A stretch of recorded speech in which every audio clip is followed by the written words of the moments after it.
Maren Jacob, and I am a research officer at the Center for Sustainability Transitions at the University of Stellenbosch. Good afternoon to everyone joining us from South Africa. Good day to those joining us from the rest of the world. This session in particular is hosted in collaboration with the South African Institute of International Affairs.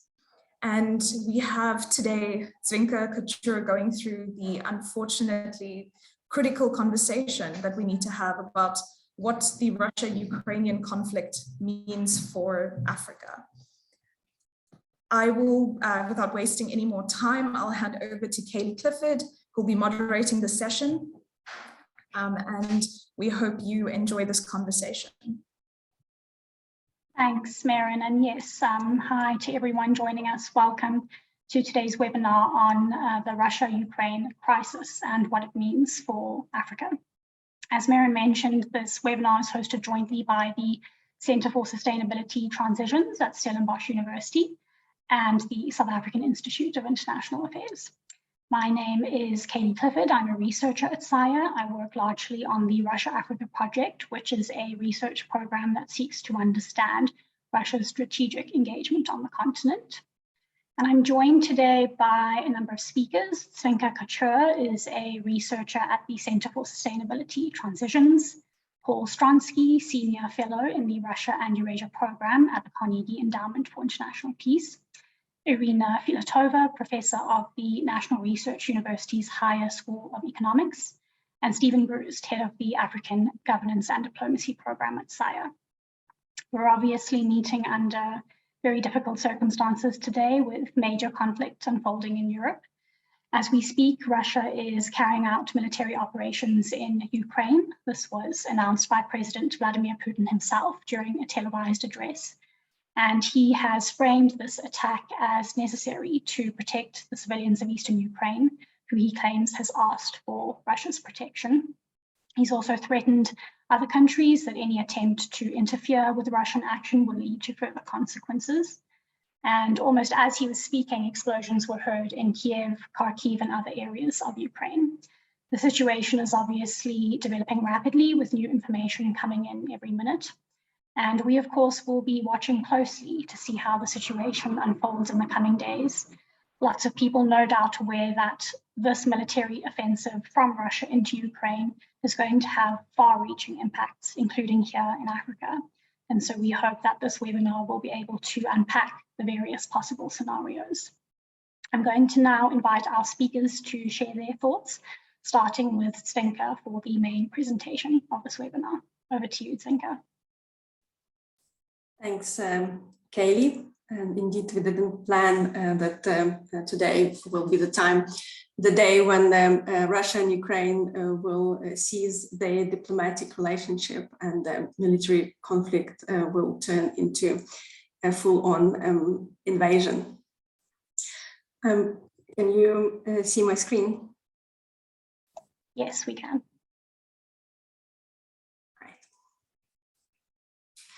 So as we speak, there is a number of military activities happening. Russian forces moving from the territory of Belarus, Russian Federation, as well as the territories of currently occupied areas in the east of Ukraine, Luhansk and the Donetsk regions, as well as from the Black Sea. In the Black Sea, the island Zmyiny, and also the Kherson region from the territory of Crimea. In particular, this morning, Russian news reported that the Ukrainian air defense system was destroyed. In contrast, the Ukrainian government has reported that 4 Russian aircrafts and 1 helicopter were taken down. What we can definitely be sure of that there is already civilian and military casualties on both sides as we speak. Ukraine shares almost 3,000 kilometers of borders with Russia and Belarus in total. So there is a wide opportunity for attack. And I'll take you a little bit back to the history of this conflict so that we have a better understanding where the two countries come from and how this conflict evolved. According to Vladimir Putin, Russian president, the reason for this confrontation that has been going on since the end, since March 2021, is Ukrainian potential to join NATO. In this slide, I would like to state that it's Russian aggression that pushed Ukraine towards NATO. So in 1990, the Soviet Union collapsed and Ukraine got its independence. It was voted at the referendum, and 92% of the total population, including Crimea and the eastern areas, voted for the independence of Ukraine. Similar vote has never happened in Russia, but happened in other 17 republics that used to be part of the Soviet Union. While the Soviet Union disintegrated, there were a few conflicts that Ukraine and Russia inherited. First of all, the nuclear weapon. Ukraine had the third large potential of nuclear weapon, and in 1994, it gave it up. So it was a case of denuclearization. The agreement was signed in 1994, and Russia, UK, and US took responsibility to protect the integrity of Ukrainian territory. The second challenge was the Black Sea military fleet that was in Crimea, and it took long negotiations on how to divide it, especially because in 1996, Ukraine voted its constitution that stated that no military bases are allowed at the territory of Ukraine. So in 1997, the agreement over the Crimean fleet was reached. The fleet was divided into Ukrainian and Russian part, and the decision was signed that by 2017, Russian fleet would have to move out of Ukraine. The third part of the conflict is highly integrated gas and economic system. And this was the reason that Ukraine and Russia were tightly connected. If you think about 1990, abruptly, the Soviet countries all moved from planned economy to market economy, which overnight created the private property, and in a very short period of time, a number of oligarchs were formed, predominantly those who were tightly connected to the Communist Party at the time. This was a similar process in Ukraine and Russia, but this started to change in the year of 2000 when Vladimir Putin came to power in Russia. He started to take over control of majority of oligarchs, centralize them, and those oligarchs who would not agree would either have to go to prison or move out of the country. During that time, the first military crisis between Ukraine and Russia happened in the area of Azov Sea.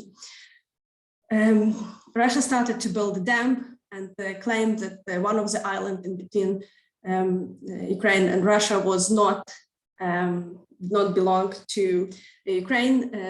The military conflict was about to start, but was resolved peacefully. However, the parts of the construction of the dam that was built in 2003 was used after Crimean annexation to build the bridge from Russia to Crimea. So when we talk about Crimean annexation, we can't say that this was in response to immediate action. It was planned over a long period of time. So through the integrated economy, Russia had an opportunity to influence oligarchs in Ukraine, influence the politics in Ukraine, and it got especially involved during the elections, presidential elections in 2004, when one of the candidates was poisoned and disinformation campaign was driven to create more separation between Russian-speaking and Ukrainian-speaking territory. So until 2014, that division between Ukrainian-speaking and Russian-speaking was permanently driven by pro-Russian forces. However, that involvement in the 2004 and the following falsification of the elections led to the public protest. A number of citizens came to the streets, and after a few months of demonstration, the Constitutional Court declared re-elections, and a new election were held. A different candidate was elected. At the same time, the power moved from president to parliament. So these are the constitutional changes. After the presidential elections in 2010, the pro-Russian candidate was elected, and the agreement was reached between Russia and Ukraine to extend the time for Russian fleet on the territory of Crimea until 2042 in exchange for the reduction of the gas prices for Ukraine. After, in 2013, though, President Yanukovych, the pro-Russian candidate elected in 2010, has abruptly changed the geopolitical course of Ukraine. While Ukraine was expected to sign the agreement with EU on economic cooperation, 3 days before this agreement was signed, President decided to has changed his mind in a secret meeting with President Putin. They agreed that Ukraine will receive $15 billion loan that will be payable if Ukraine doesn't sign this agreement. So at the signing ceremony, the Prime Minister refused to sign the agreement of economical cooperation between the EU and Ukraine, which led to the public protest. After the experience of 2004 public protests, when the pro-Russian candidate didn't get the power, Putin encouraged the president at the time to use military forces. This led to the violent conflict and hundreds of people being shot on the streets. At the time when the pro-Russian candidate was fleeing from the territory of Ukraine, Putin invaded Crimea. The military forces have moved to the territory of Ukraine. The Crimea was annexed, and the referendum was called, the so-called referendum happened under the guns of Russian military forces. What's particular that the Russian military forces were acting without insignia. So, Russian authorities continued to say that this is not, there are no Russian military forces present in Crimea, the so-called Green Man. We will go back to Crimean annexation, but what I want to say that the Ukrainian move towards NATO has been shifted by this decision of Russian military aggression. Here we can see the polling of Ukrainian population and perception of NATO, where in red line are those who are against NATO, who don't want Ukraine to join NATO, while blue line are those who in support of joining NATO. As we can see, in April 2014, when the Russian military forces moved to the territory of Ukraine and started occupation of that territory, the perception of NATO has changed. Thus, we can say that the fact that Ukraine moved over the 30 years from the place of neutrality to NATO has been influenced by the push and aggression from the Russian Federation. And this is not the only conflict that Russia has in the region. As we can see, Moldova, Georgia, Azerbaijan, Armenia, all at different stages suffered from Russian military aggression, and in many of the countries there are occupied territories. This is also one of the methods how to prevent countries from joining NATO, as if the country has an open military conflict, it can't become NATO member. The popular narrative that President Putin is using, especially over the last 10 days when he became an expert on Ukrainian and Russian history, is that the Ukrainian government is pro-fascist or Nazist. So here are the example of Ukrainian presidential elections from 1994 to 2019. What we can see that before Russian military invasion, there was this division between the eastern and western part of Ukraine. However, since 2014 and in 2019, the election in all parts of Ukraine, people are voting for the same candidate. This happened in 2014.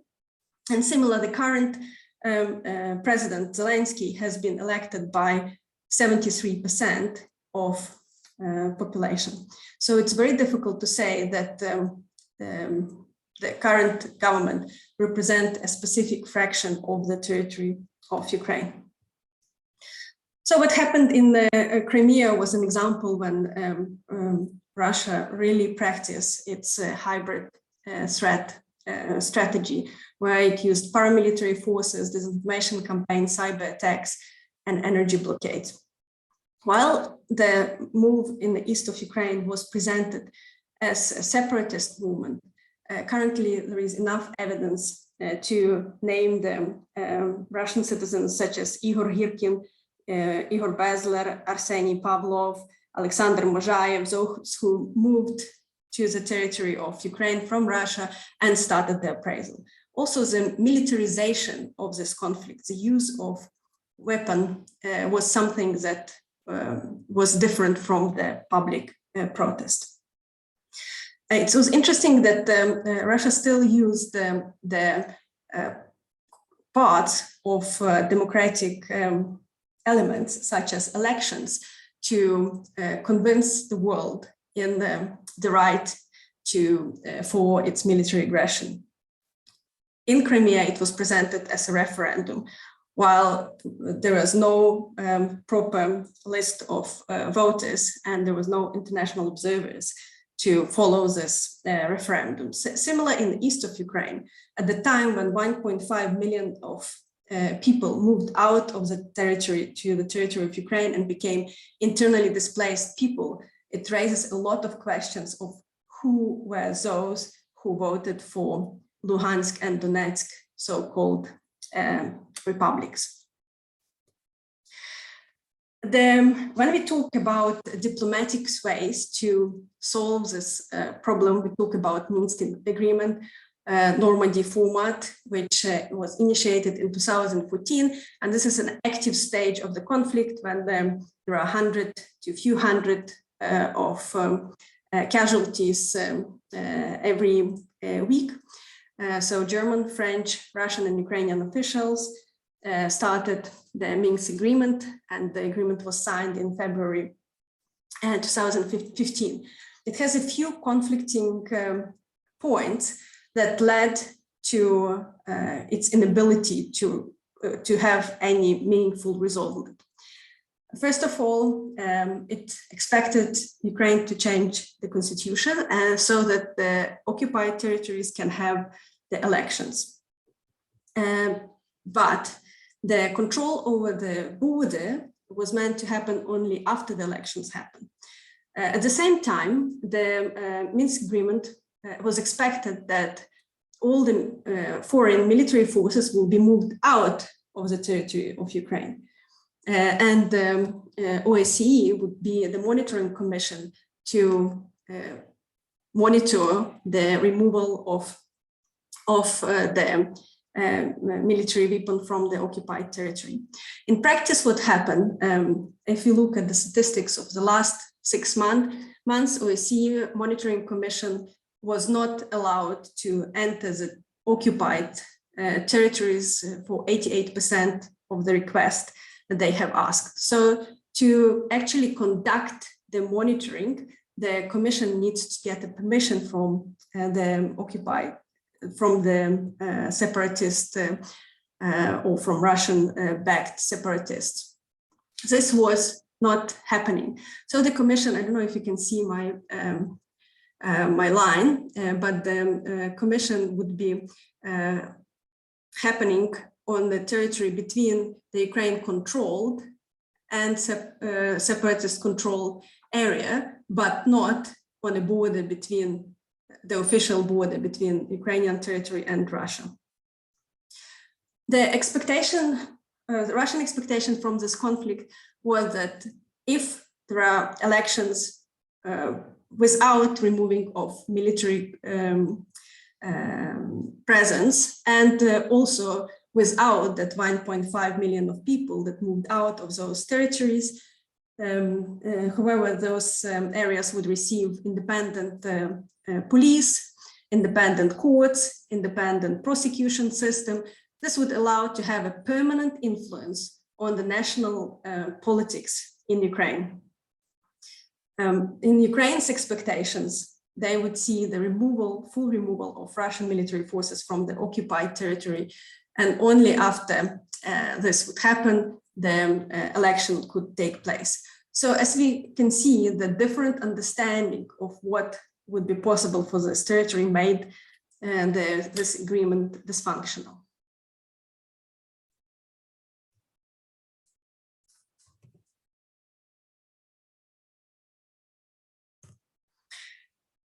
The recognition of the independence of the occupied territories in the east of Ukraine happened quite quickly, and also involved a lot of disinformation or information manipulation.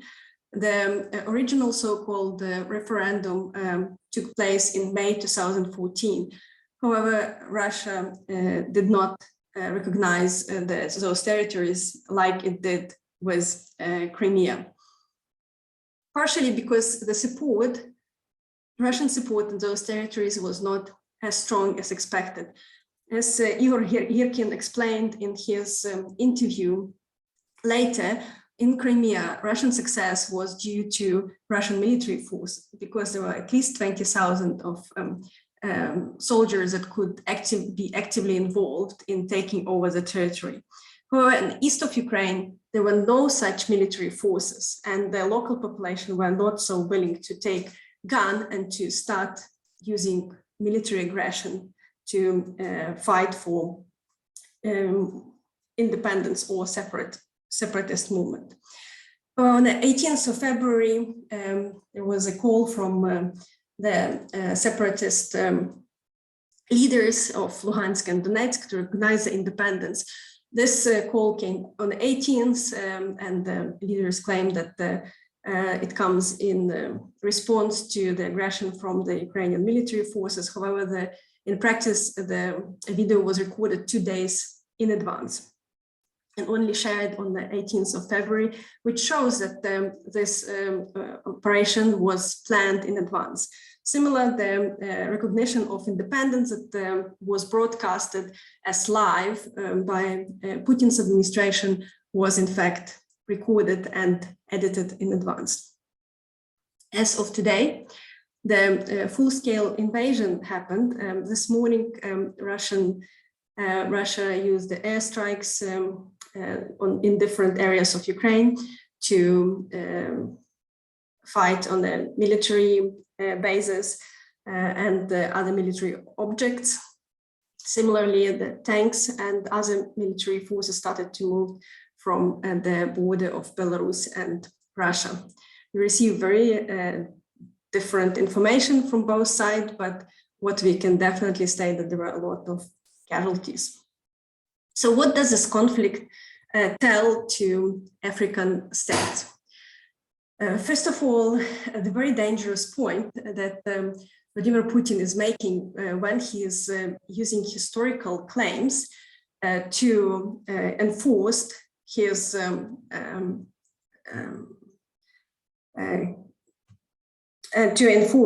his control over the territory of Ukraine.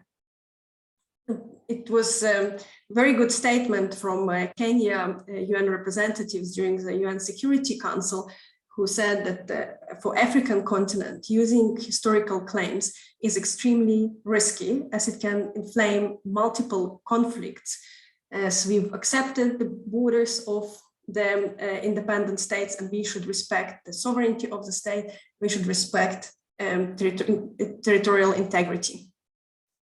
Secondly, this is an opportunity to show that UN system is ineffective if the aggressor is one of the permanent member of the UN Security Council. For many years, African states were lobbying to change this separation of powers between global South and global North. This is a good time for African countries to talk about the change of the global system of international relations, and to redistribute power, as well as to call China, France, Russia, UK, and US to give up their right for veto in UNSC.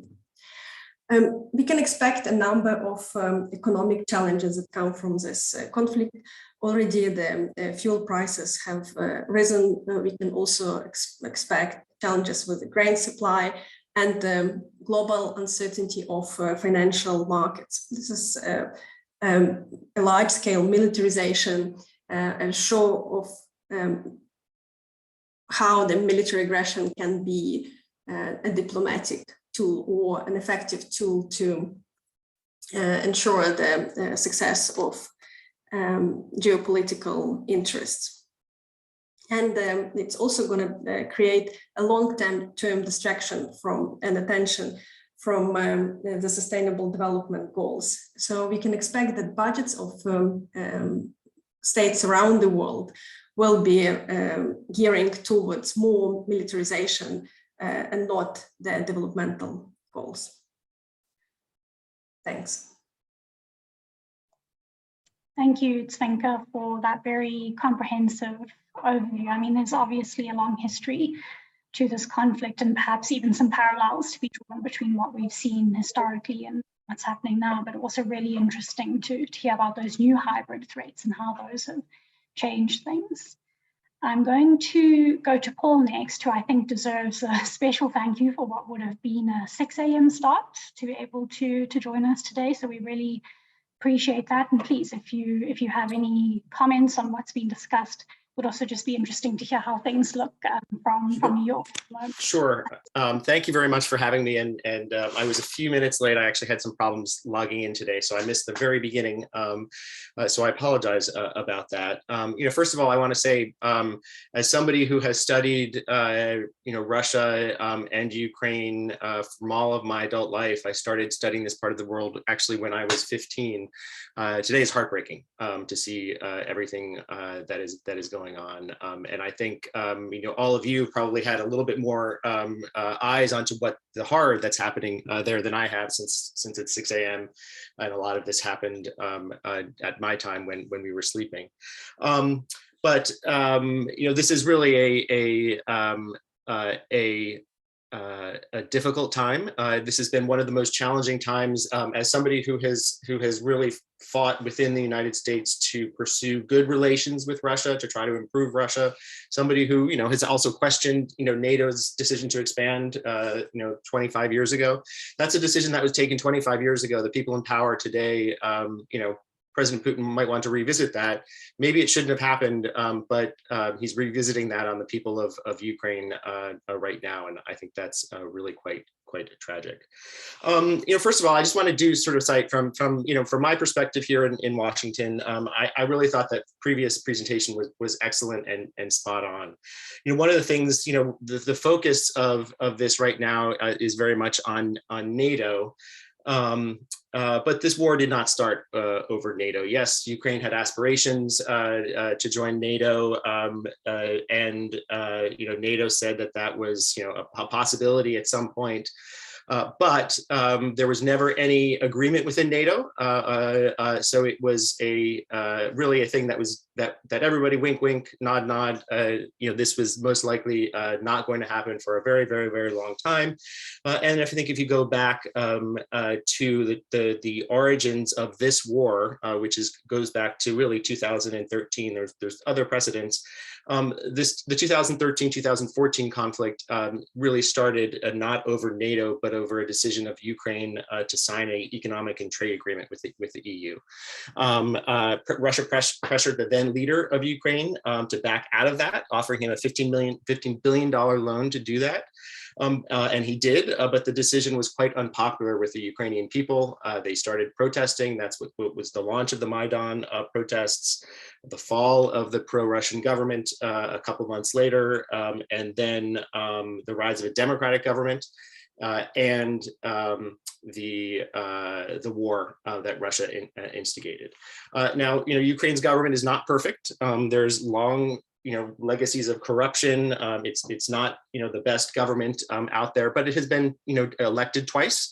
And we've seen a peaceful change of power at the ballot box since 2014. So there was some important steps, despite heavy corruption, despite all of the problems that are in there. And I would also argue that my country, the United States, helped facilitate some of those problems as well. We've helped try to resolve them, but I think our former president, Mr. Trump, certainly helped exacerbate some of those, and I think exacerbate some of the crisis as well. Now, on what this means for Africa, I think that's an important question. I think everybody is focusing in on what it means for Europe. I think it's devastating for Europe. I think the sort of the European security order is shifting deeply. But for Africa, I think first and foremost there's this precedent issue. A country, Putin. I have a PhD in Russian history, and the history Putin was spouting the other day is really quite bizarre.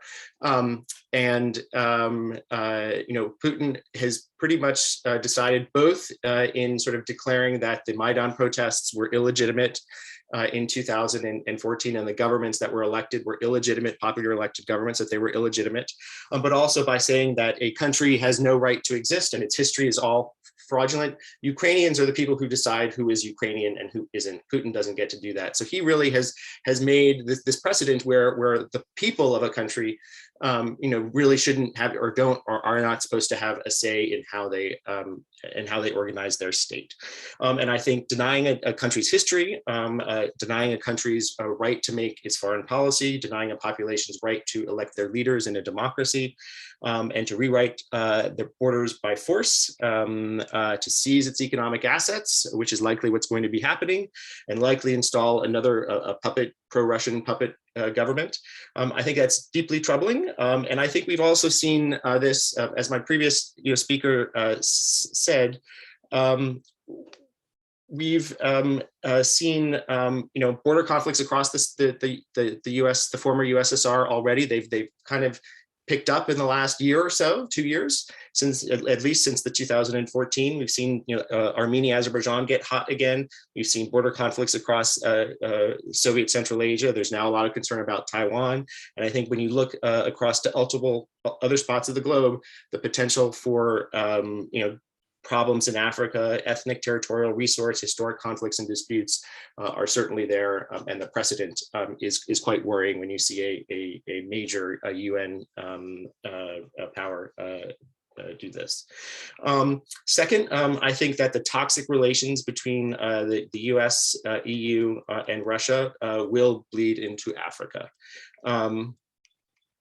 We now have there have been the two sides have long tried to deconflict, make sure there's no unintended escalation, unintended military confrontation with planes flying close to each other. We've had this problem in the Arctic. We've had this problem along the Polish, Lithuanian, Belarusian border, in the Black Sea.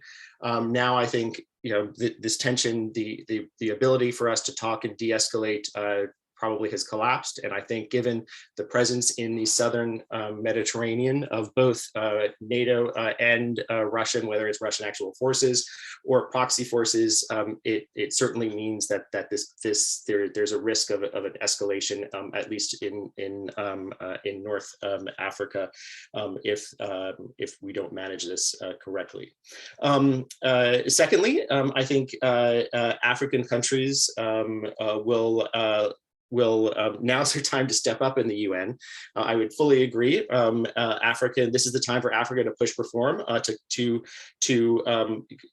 to work with other rising economies from the global south. This is when African states should do it, because I think if they don't, I fear the UN system is probably dead. And so I think it's up to these states to really try to step in and make that power a little bit more diffuse. I do think Russia will see Africa as an important partner.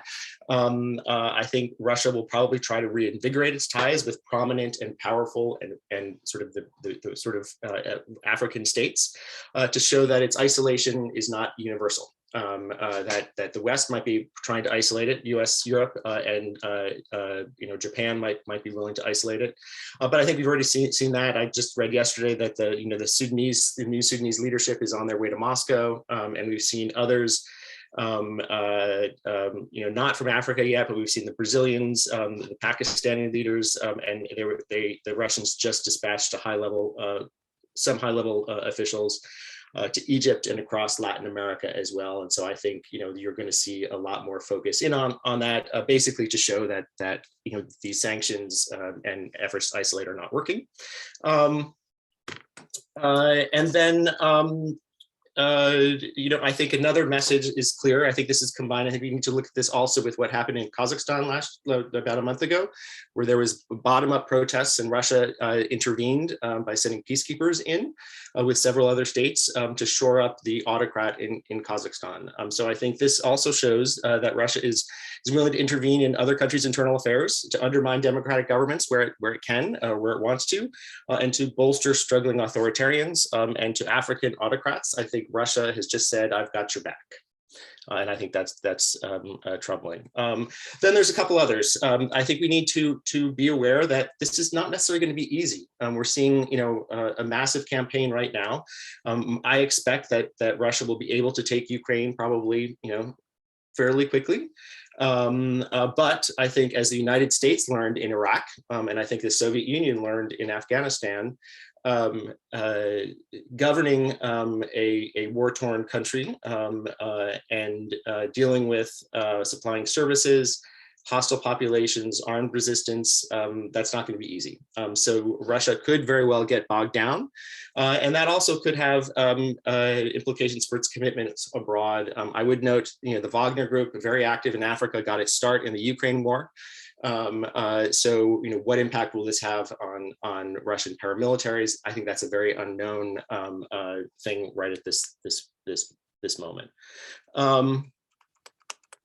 And then finally, I just want to highlight a couple of the economic, I don't know about where everybody's sitting here, but I've just seen petrol, gasoline prices skyrocket over the last couple weeks.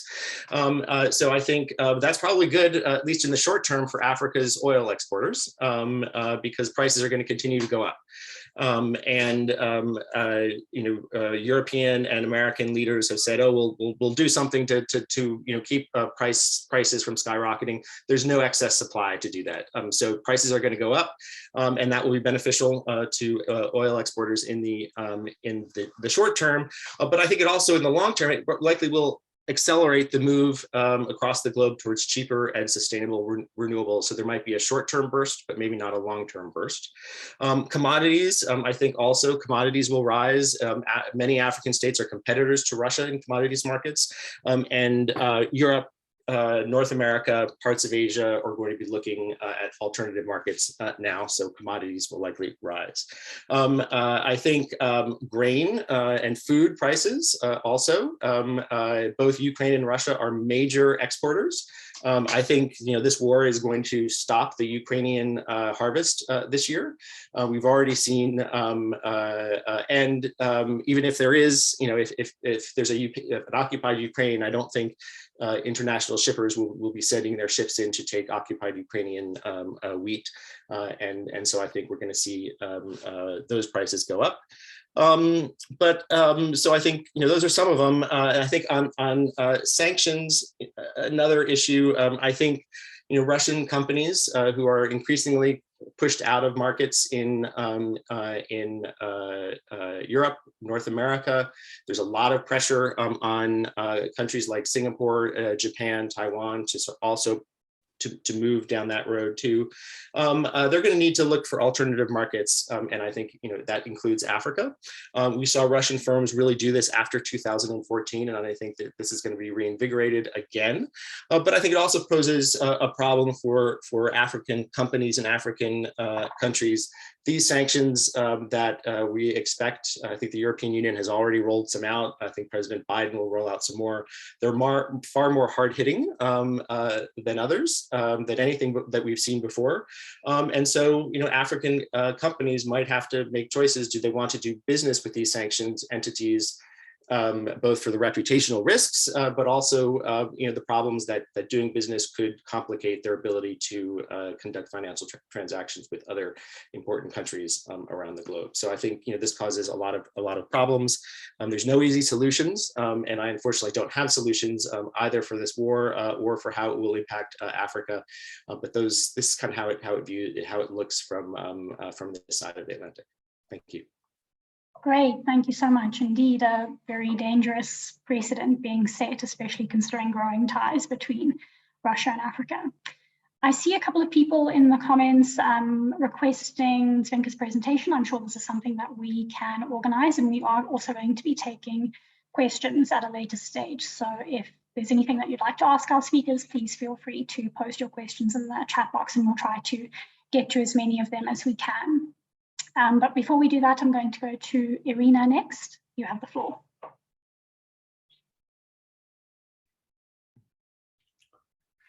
Thank you very much. First of all, please allow me to apologize to Zvinka and to all my Ukrainian friends for what is going on between our two countries. It is a devastating situation, and it is devastating not only for Ukraine, it is devastating for Russia too, because Russia will have to live in a different world, just like all of us from now on. And it's not going to be an easy world, not only for Ukraine, but for Russia too. I particularly want to apologize to Zvinka because her parents and her sister are in Kiev at the moment, and I can't just imagine what she's going through. It is not going to be easy for me to speak today for several other reasons. One is that Zvinka has moved away quite significantly from the text I got from her yesterday. So it's very difficult to reply to whatever has not been said or to say what I was going to say. And also Paul has taken quite a lot of what I was going to say about Africa. But let me try. If I repeat some things, I repeat some things. First of all, let me refer to the references to Russian and Ukrainian history. Putin's idea is, and I quote him, Ukraine is not just our neighbor, it is an inherent part of our history, culture, and spiritual space. This is, how should I put it? It is all true. And it is not true in the sense that Ukraine could also say exactly the same thing about Russia. Russia is an inherent part of Ukrainian history, culture, and spiritual space. Because we do share, despite the fact that there are many historians who dispute this notion, but we do share a common roots in Kievan roots. Many Ukrainian historians consider that this is not so, and that the Russian state originates from the Muscovy, which appeared much later and after the Mongol invasion, which happened in the 13th century. And then there are historians who say that no, Kiev and Rus belongs only to Russians, and Ukraine, there was no such a state as Ukraine. There was no such a nation as Ukraine, and it is only through the generosity, as Putin said, of the Soviet state that Ukraine appeared for the first time as an independent nation, or not independent even nation, as part of the Soviet Union. None of this is correct. History is much more complicated than that. We do share Kiev and Rus, and I support the historians who say that, because really our cultural roots are there, our religious roots are there, and the original languages, the language from which all East European languages emerged, to some extent appeared from there. Does it mean that we have to divide this Kiev and Rus between all of us? The problem is that it disappeared actually in the 13th century during the Mongol invasion, and several states appeared in its place. There was no Russia, there was no Rus, there was no Ukraine. There were several principalities which were East European principalities, and then there appeared several duchies, such as the Grand Duchy of Poland and Grand Duchy of Lithuania, and then Grand Duchy of Moscow. They all spoke the mixture of languages, and they all had the mixture of religions. They were all related. And there was so many wars, there was so many movements between all these entities, between all these units, that to try to identify who originates where is really splitting hairs. That doesn't matter. What matters is that in all this process, Russia, the Duchy of Moscow originally, has become victorious and has evolved into a massive and very powerful empire. None of the other participants in that struggle has managed to do it. The second point about Ukraine as a unit within the Russian Empire, it is very difficult to say that there was no such a unit as Ukraine, but there was Malorussia with different borders at different times. But then Russia's borders were also different at different times. Russia did not evolve suddenly in one go from Duchy of Muscovy into what we have now. The Russian conquest continued well into the 19th century, almost to the end of the 19th century. So yes, the borders changed. And the idea that there was no Ukraine is not actually supported by the sources, because Ukraine as an idea, or Malorussia, if you want, as an idea, did exist. And the Russian government, the government of the Russian Empire, did a lot in order to suppress it. I wouldn't call it colonialism, because Russian Empire is a very complex and complicated creation with different attitudes to different component parts of it. different penetration of Russia's culture, how deep it went in different parts of it. But what is important is that the closeness of Ukraine and Russia, cultural, linguistic, and so on, has always, of Ukrainians, if you want, always made Russians feel that somehow they are just not proper Russians. We have to Russify them, and then everything will be all right. It is useless to say that there was no such a thing as Ukrainian language and no such a thing as Ukraine, because in 1840, Nicholas I, President Putin's predecessor in terms of views on empires and the Russian Empire in particular,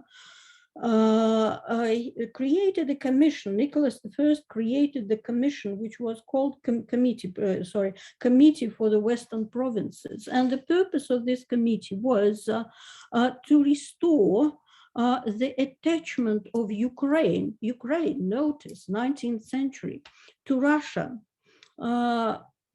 lost as a result of the effect of time and Western predomination, and to eradicate any thought, however expressed, about its possible political identity. Why was it so difficult for Russia to recognize, when it recognized Lithuanian or Latvian political identity, or Estonian, even though they were parts of the Russian Empire? Why could it not give it to Malorussia, or at least part of it, within whichever borders?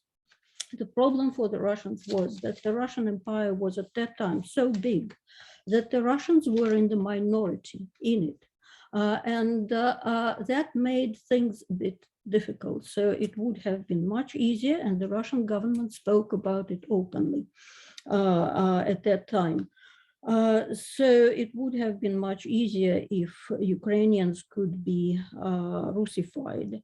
Valuev, a minister of Home Affairs in the 1860s, said, he was not a sort of a very conservative minister. He was the author of one of the most progressive reforms in Russian history.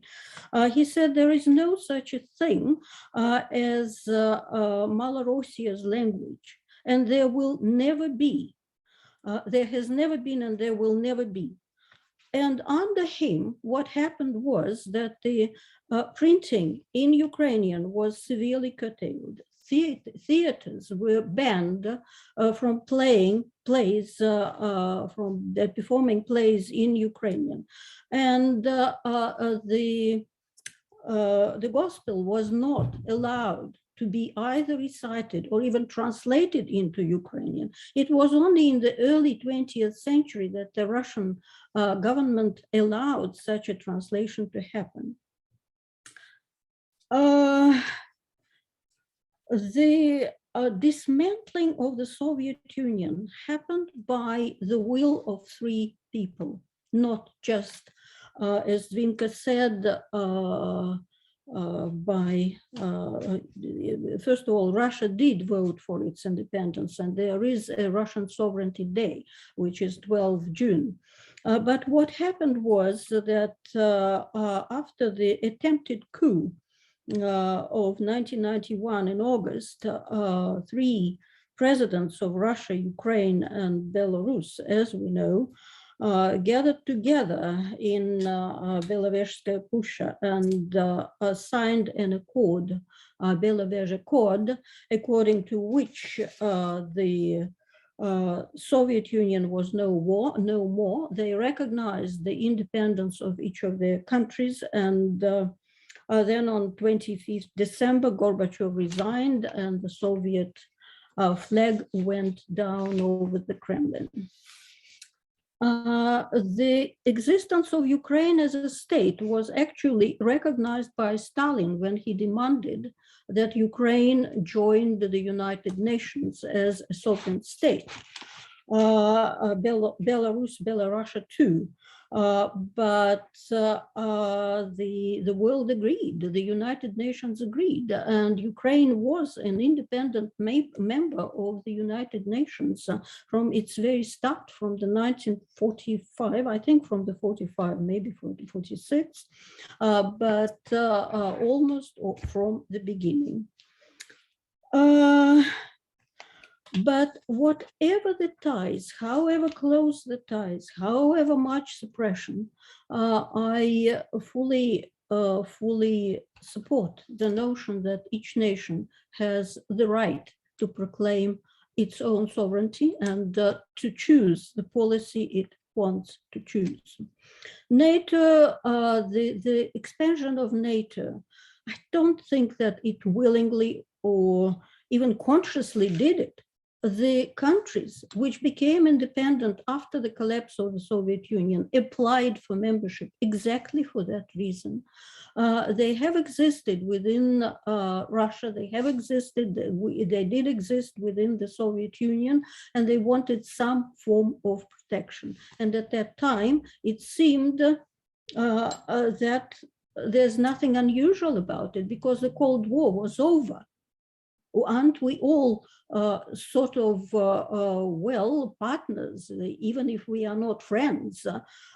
So I can't say that NATO was completely blameless, because it was certainly what is going on now is not the first war in which NATO somehow is or was meant to intervene, or from which Putin is trying to defend his borders. The bombing of Yugoslavia in 1999, that is what is on the Russian mind now. And it looms very heavily on Putin's mind, that bombing of Yugoslavia and dismemberment of Yugoslavia. I must say that even among my friends, and I did not support that at all too, because what happened was that, yes, the government was bad, it did the bad things, but then Putin is following exactly in this pattern.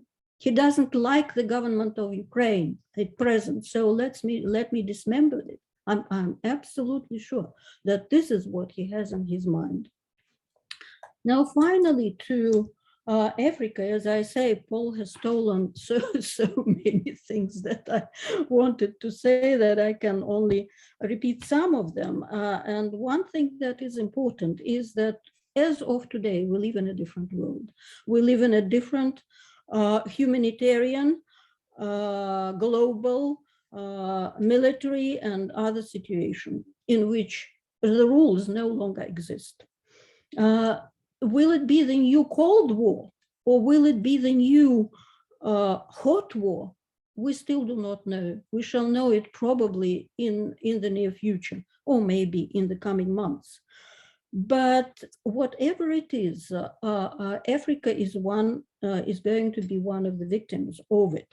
Putin did not like the unipolar world, so he's destroying it.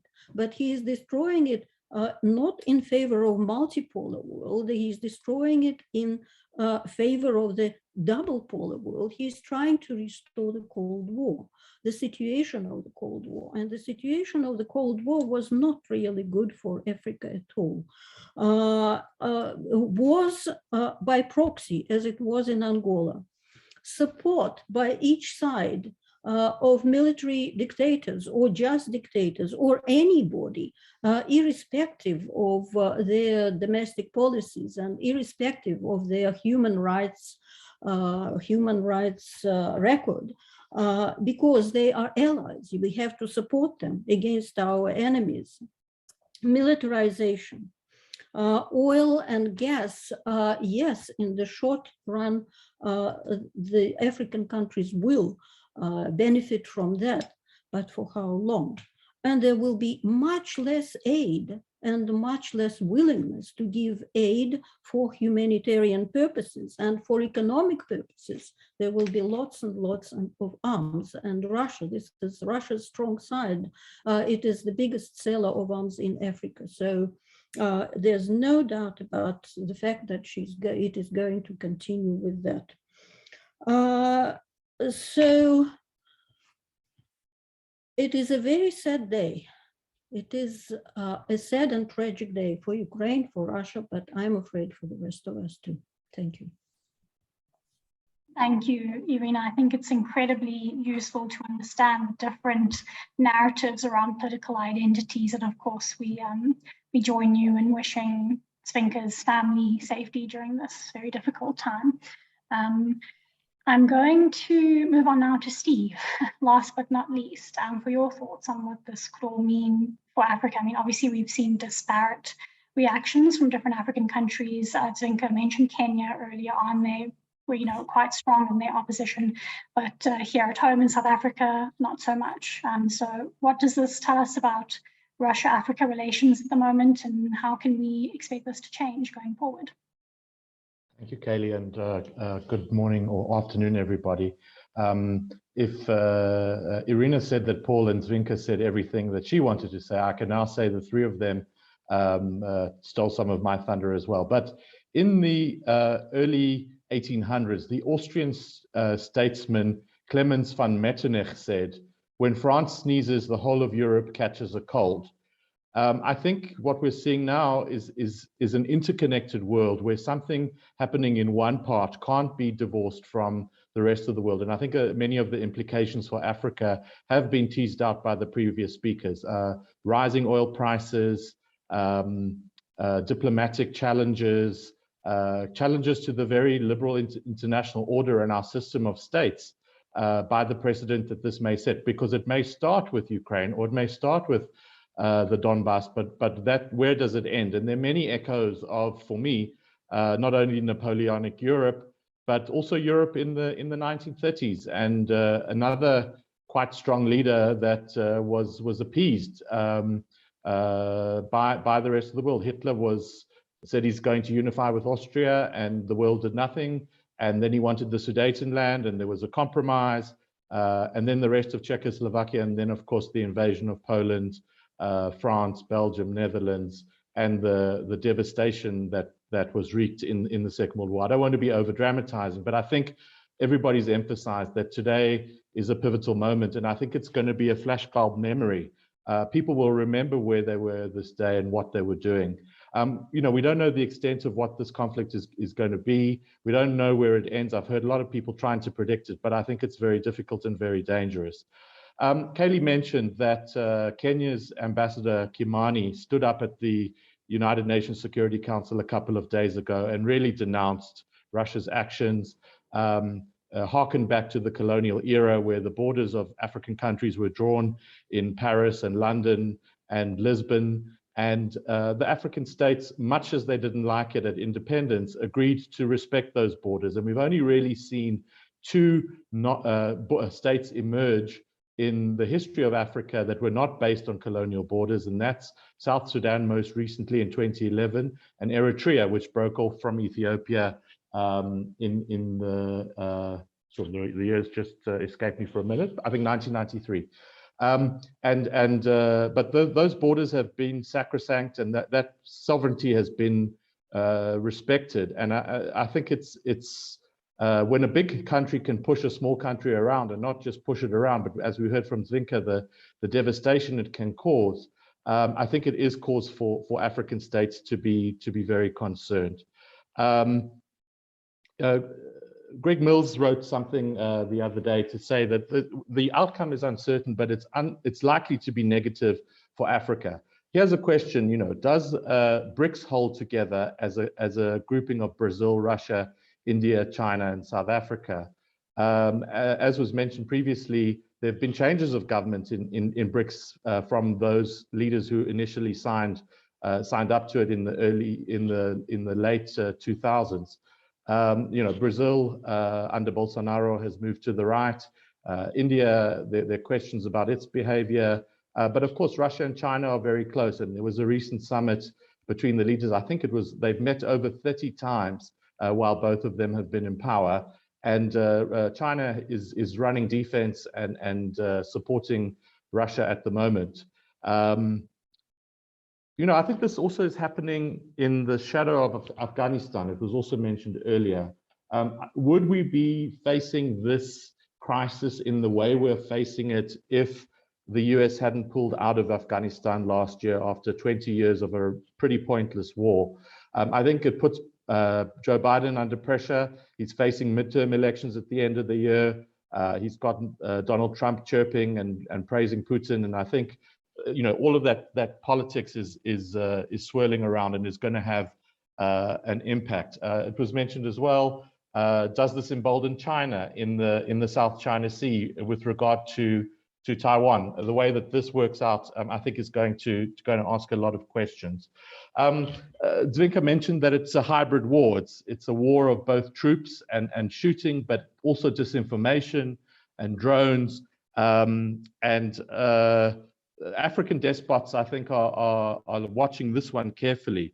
Many have made Moscow their partner of choice. We've seen, in countries like the Central African Republic and Libya, to an extent in Mozambique, Burkina Faso, Mali, lots of private Russian military companies operating, most infamously the Wagner Group, which is officially denounced and denied, not denounced, but denied as a Russian tool by Putin himself. He said, no, I don't know who these guys are. It's just rather strange that they all speak Russian and use Russian weapons. But we're seeing this spate of coups in Africa, and if you have to correlate where the coups are and where the Russians are, there is a big correlation. The fact that Ukraine has long been Europe's breadbasket and produces a lot of cereal, wheat, and other products is going to be extremely significant for countries like Algeria and Tunisia and Egypt that import a huge amount of their cereals from both Russia and Ukraine, and it's going to be significant. For example, almost 85% of Egypt's wheat imports in 2021 came from Russia and Ukraine. It's also going to affect sunflower oils, which both countries are big producers of. Have a look at your stock portfolio. We've seen the Dow Jones and many bourses today lose a lot of ground. What about your pension? You can think, oh, well, we're in South Africa or we're in Kenya and it doesn't really affect us. I think the bottom line is it is definitely going to affect you. If we look back to 1973 and the Yom Kippur War and the oil embargo that was imposed around that, it was a extremely significant economic effect that had reverberations right around the world. Looking at what's, I mentioned earlier Kenya's quite strident defense of Ukraine's territorial integrity and saying this is not acceptable. South Africa has been a bit more tortured. Firstly, it hasn't said much in the run-up to today. Yesterday, finally, the Foreign Ministry or the Department of International Relations and Cooperation issued a statement. It was very brief. It was very general. And it was a bit colorless. It didn't condemn anybody. It said both sides have to talk. We must pursue diplomatic means, and the world doesn't need another war. While I agree with that, I think it's just out of touch with what's going on. And I wouldn't be surprised if South Africa is forced to make another more strong statement. But again, it has long-standing ties with Russia, as Kaylee mentioned, and it is a member in the BRICS with Russia, and it doesn't want to accept. We've seen We've seen the same behavior with regard to China, whether it was over visas for the Dalai Lama to come and speak in South Africa or many other issues. We've also seen some other countries come out quite strongly. Both Gabon and Ghana have made statements that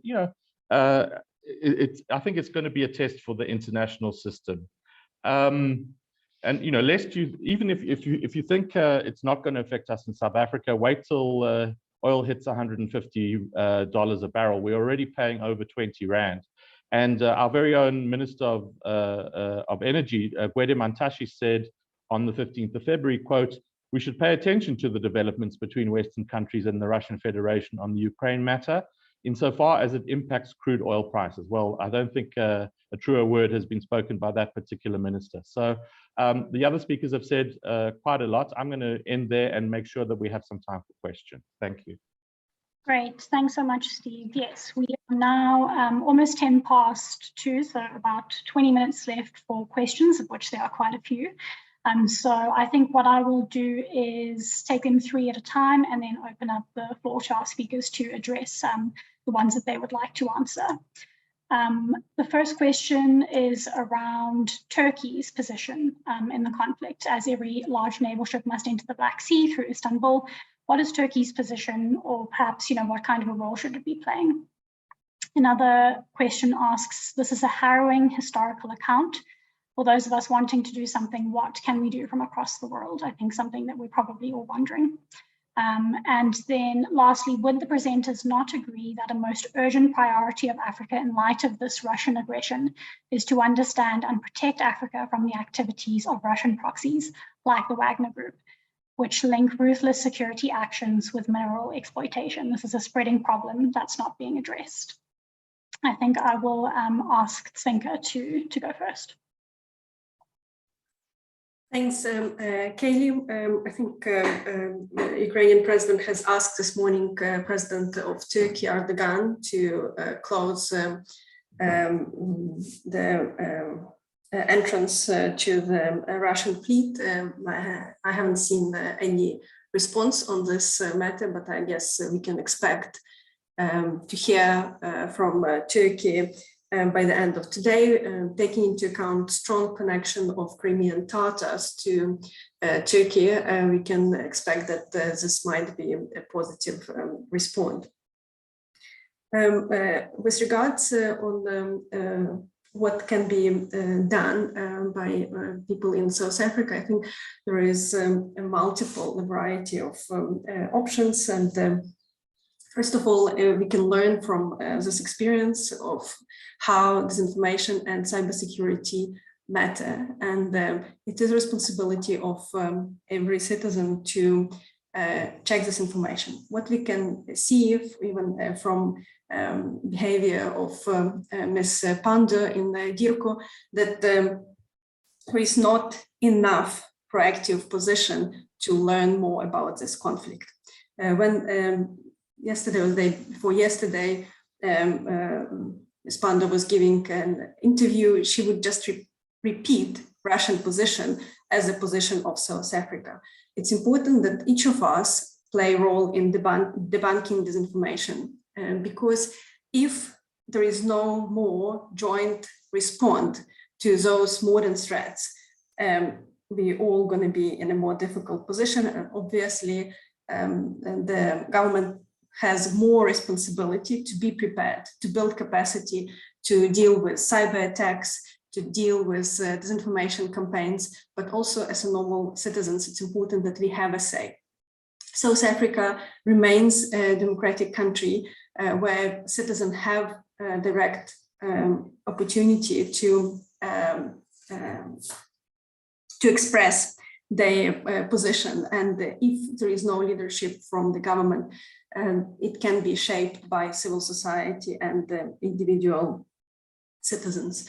I also wanted to comment on that historical part and narratives that was mentioned before.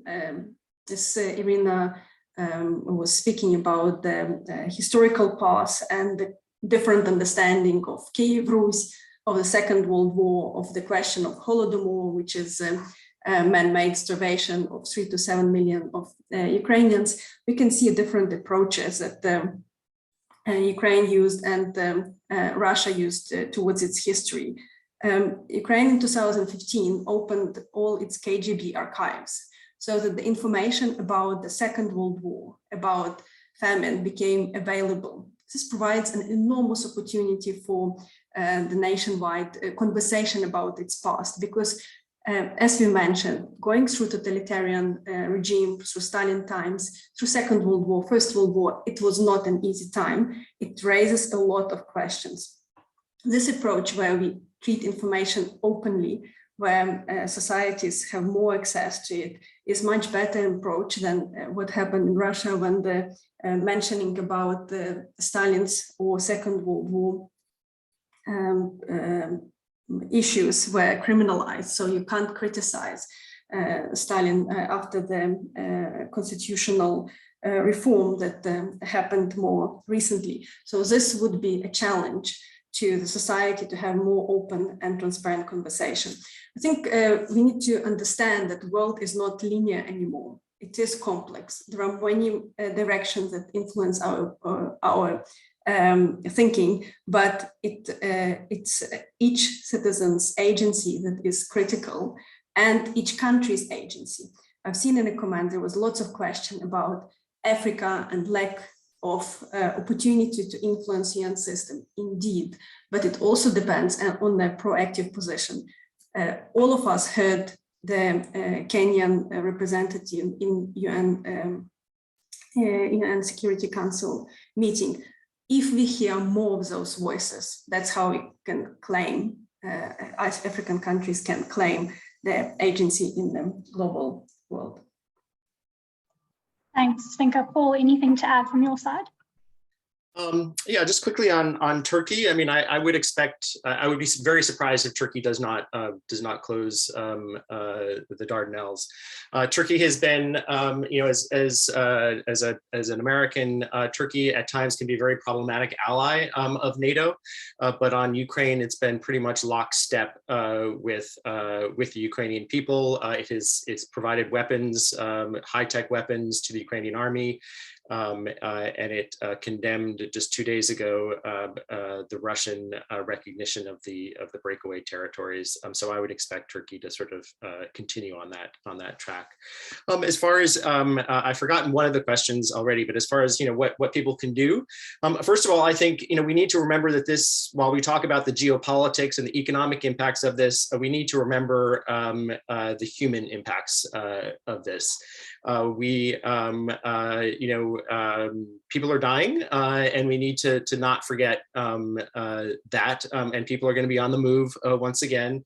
And so we're going to see another, refugee crisis that's going to sort of stretch the capacity of the world, and we'll see it in a place that we haven't seen it before. And I think just the global mechanisms, that's going to be a problem. And another thing, I mean, for a country like South Africa, I think, the South African people, really should decide, do they want to line up with a country, be aligned with a country like Russia that does this, like China that, has all of its human rights issues. Russia's also, had targeted assassinations of its opposition and poisonings of its opposition leaders. Is this the type of country the South African people want to be tied up with? I think it's the South African and its African states, decisions of how closely they want to engage with countries that are doing stuff like this. So that's all I have to say. Thanks. Irina? You are muted, Irina. Please unmute. Thanks.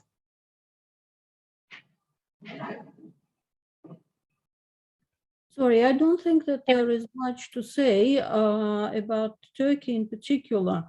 In the recent months and in the last year in particular, there was a kind of a rivalry between Turkey and Russia in terms of Armenian-Azeri conflict, in terms of several other things where Erdogan was trying to decide his internal problems by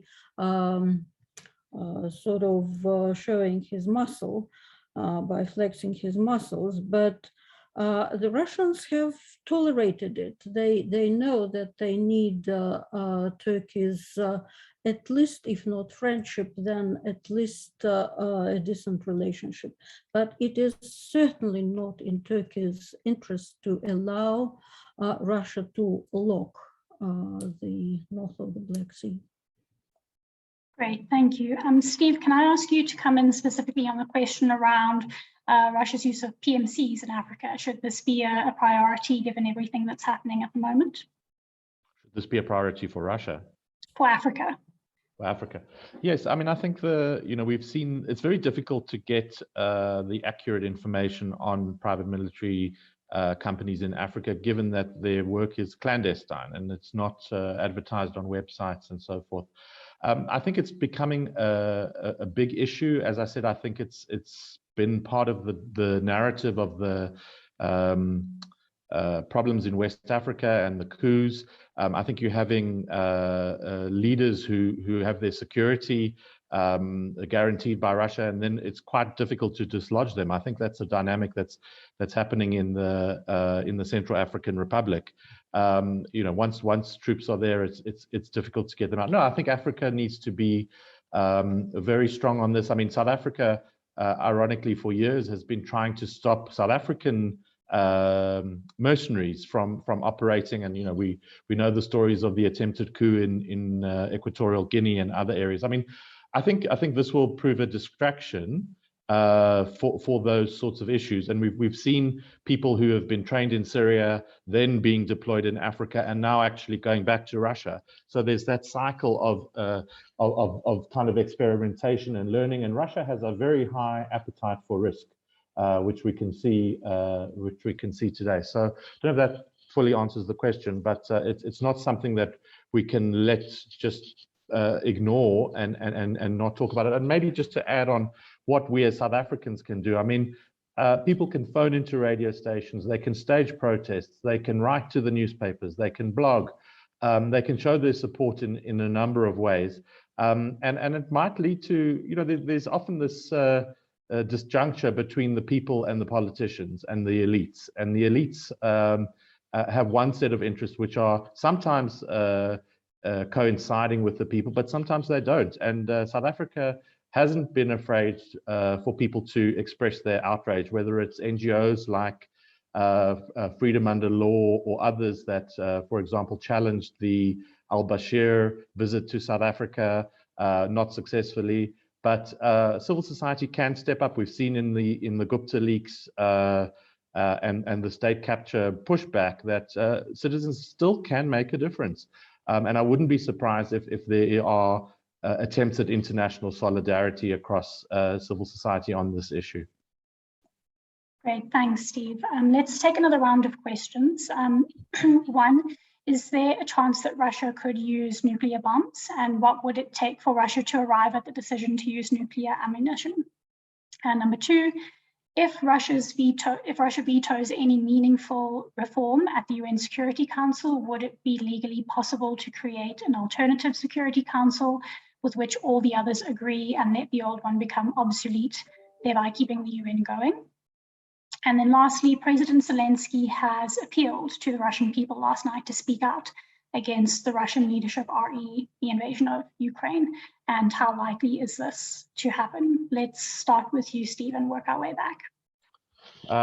Well, nobody has been prepared to use nuclear bombs in a war since 1945. There've only been two in Hiroshima and Nagasaki with tremendous destruction. Many countries have nuclear weapons, including all of the 5 permanent members of the Security Council. I would think it would be extremely unlikely that nuclear weapons would be used. In the Cold War, we had the standoff of mutually assured destruction, that if one side were to strike the other, it would not be worth it because there would be obliteration of everybody. So unless something disastrous happens, I don't see this going nuclear, thankfully. Wow, the question of remaking the international security architecture is an interesting one. If there is enough political will, anything can happen. We saw the formation of the League of Nations and the United Nations out of the horrors of war. So I don't say anything is beyond possibility, but to get the other 192 countries to agree and to abandon the UN would probably be a bridge too far. But that could be entertained. And how likely are the Russian people to speak out? I think very difficult. You can look what happened to Alexei Navalny, somebody who did dare to speak out. He was poisoned and he's been imprisoned on trumped-up charges, apparently. Russian people have demonstrated in the streets previously, not least of which in 1917 and more recently in the more democratic era. But I think it's a regime that rules with an iron fist. So again, I wouldn't hold out too much expectation that they're going to be loud voices. But again, you never know. When a population turns against a war, as we saw with Vietnam, it can definitely influence the decision. But that, of course, was on the American side. I don't know whether it would work in Russia. I defer to my colleagues. Irina, would you agree? Please unmute, thanks. Why am I forgetting? Never forgot before. I'll start with the beginning, the use of the nuclear bomb. Putin spoke about some sort of a response. If somebody from the side tries to intervene, they will get a response unseen in history. I don't know what he meant. Did he really threaten a nuclear strike? Or did he mean some other weapon which we do not know? Or maybe not a weapon, but something else? I really cannot say. But that phrase is stuck in my mind very, very firmly. And I'm afraid that my president is in such a state of mind that he could go very far. That is one thing. The other thing is Russian reaction. Russian reaction, well, first of all, there are people who do phone into the independent radio stations or TV channels. There are very few of them left, but they still have their own audience. It is a minority, there is no doubt about it. Whether it will somehow result in the street protests, not at this stage. Only if the economic situation is going to deteriorate very sharply, then there could be disturbances, there could be anything. But most probably such things come, as always in Russia, they come from the top. If there is any split among the elites, which I do not see for now, but it is also not impossible that such a split will happen. If there is any sign of such split, then the situation could change, and it could change very quickly. And finally, United Nations. You see, I don't think that to create another United Nations or something like that is a realistic agenda. The problem is that United Nations organization is really becoming helpless and obsolete. And I'm afraid that in the near future, it will become even more helpless because it is going to be divided, and then I don't know what will happen with that organization and how the global situation is going to be organized further on. Paul? Yes, just on sort of the United Nations and the global system, I think we just, we are in a very different place today than we were yesterday. And I think anything is possible. And it's clearly that the system that we have has not been functioning. On the Russian people, I would just note, Putin has made clear that he's threatening anybody who resists. I think that is generally, geared towards Ukrainians, but I'm sure, Russians who resist. I did note that there was the Russian Information Bureau service said that anybody using the internet, all news sources were only supposed to use Russian media sources, not reflect any other media sources. So there's certainly an effort to clamp down on dissent. I would agree with Irina. Putin seems to be very isolated in his own world. I did notice in his discussions with some of his very public discussions with some of his advisors the other day, not all of them looked very happy about the path Russia was taking. As far as nuclear, I certainly hope not. I think not. But Putin seems to be a little bit unhinged, to put it, and he's doing things that people would not have thought he would do just 6 months ago. So my gut is no. I certainly hope no. I think no.